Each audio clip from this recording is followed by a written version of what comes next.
Hello दोस्तों, मैं बबीता सिंह राजपूत अपने यूट्यूब चैनल में आप सभी का स्वागत करती हूँ।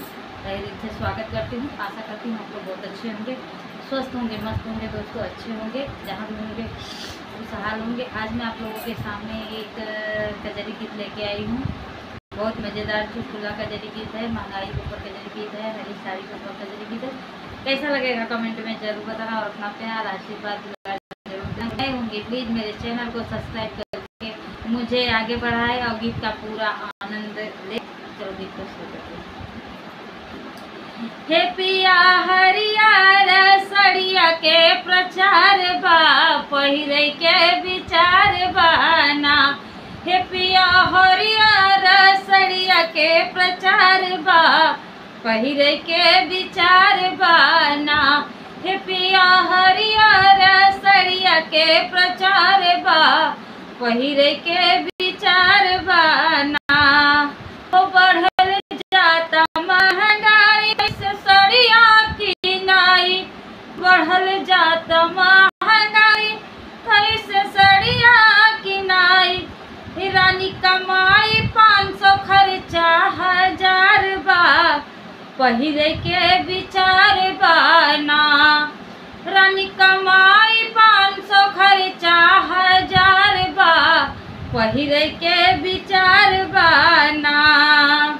हो पिया हरियर सड़िया के विचार बा, हे पिया हरियर सड़िया के प्रचार बा, पहिरे के विचार बाना।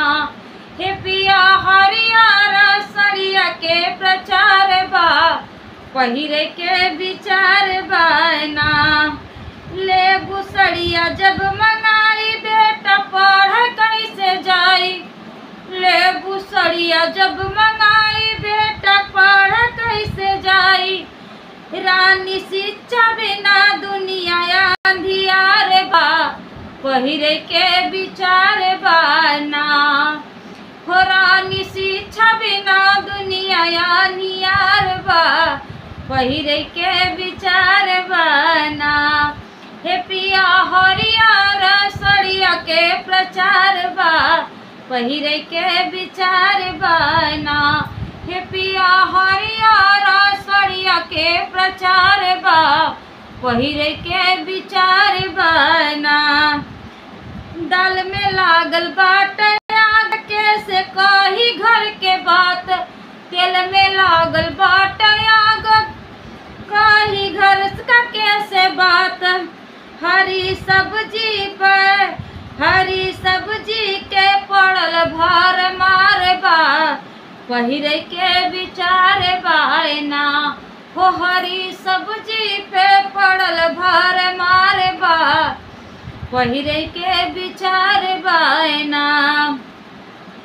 हे पिया हरियर सड़िया के प्रचार बा, पहिरे के विचार बाना। हे पिया हरियर सड़िया के प्रचार बा, पहिरे के विचार बाना। Thank you. तो दोस्तों गीत कैसा लगा प्यारा प्यारा कमेंट करके जरूर बताना।